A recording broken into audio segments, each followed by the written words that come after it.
On the drive back, Patch took the Topsham exit and parked alongside the historic Topsham paper mill, sitting on the bank of the Androsogin River. At one point, the mill had been used to turn tree pulp into paper. Now a big sign across the side of the building read Sea Dog Brewing Co. The river was wide and choppy, with mature trees shooting up on both sides. It was still raining hard, and the night had settled down around us. I had to beat my mum home.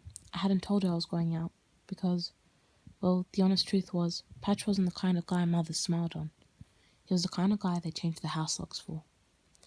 "Can we get takeout?" I asked. Patch opened the driver's side door. "Any requests?" "A turkey sandwich, but no pickles. Oh, and no mayonnaise." I could tell I had earned one of his smiles that never quite made it to the surface. I seemed to earn a lot of those. This time, I couldn't figure out what I'd said. "I'll see what I can do," he said, sliding out. Patch left the keys in the ignition and the heater pumping. For the first couple of minutes, I replayed our evening so far in my mind, and it dawned on me that I was alone in Patch's Jeep, his private space. If I were Patch and I wanted to hide something highly secretive, I wouldn't hide it in my room, my school locker, or even my backpack, all of which could be confiscated or searched without warning. I'd hide it in my shiny black Jeep with the sophisticated alarm system. I unbuckled my seatbelt and rummaged through the stack of textbooks near my feet, feeling a mysterious smile creep to my mouth at the thought of uncovering one of Patch's secrets. I wasn't expecting to find anything particular. I would have settled for the combination to his locker or his cell phone number.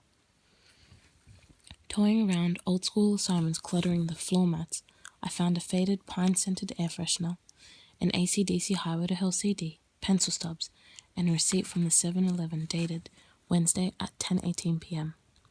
Nothing especially surprising or revealing. I popped open the glove compartment and sifted through the operating manual and other official documents. There was a gleam of chrome, and my fingertips brushed metal. I pulled out a still flashlight and turned it on, but nothing happened. I unscrewed the bottom, thinking the flashlight felt a little light, and sure enough, there were no batteries. I wondered why Patch kept a non-working flashlight stored in his glove compartment. It was the last thought I had before my eyes zoomed in on the rusty liquid that had dried at one end of the flashlight. Blood. Very carefully, I returned the flashlight to the glove compartment and shut it out of sight.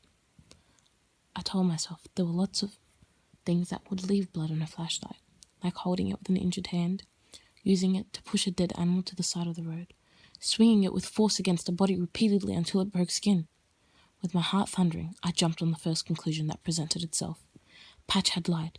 He'd attacked Marcy. He'd dropped me off Wednesday evening, traded his motorcycle for the Jeep, and gone out looking for her.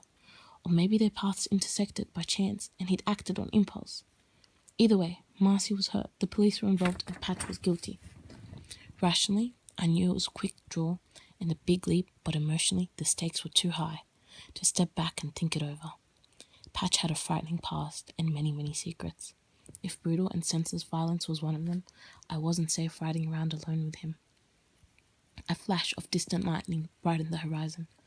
Patch exited the restaurant and jogged across the parking lot, holding a brown bag in one hand and 2 sodas in another. He went around to the driver's side and ducked inside the Jeep. He lifted his ball cap and scrubbed rain out of his hair. Dark waves flipped up everywhere. He handed me the brown bag.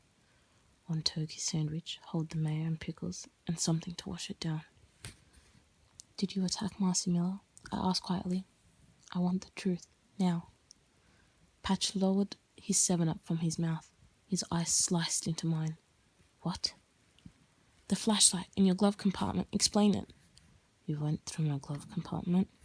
He didn't sound annoyed, but he didn't sound pleased either. "The flashlight had dried blood on it. The police came to my house earlier. They think I'm involved. Marcy was attacked Wednesday night, right after I told you how much I can't stand her." Patch gave a curt laugh, minus the humor. "You think I used a flashlight to beat up Marcy?" He reached behind his seat and dragged out a large gun. I screamed. He leaned over and sealed my mouth with his hand. "Paintball gun," he said. His tone had chilled. I divided looks between the gun and Patch, feeling a lot of white showing around my eyes. "I played paintball earlier this week," he said. "I thought we went over this." "That doesn't explain the blood on the flashlight."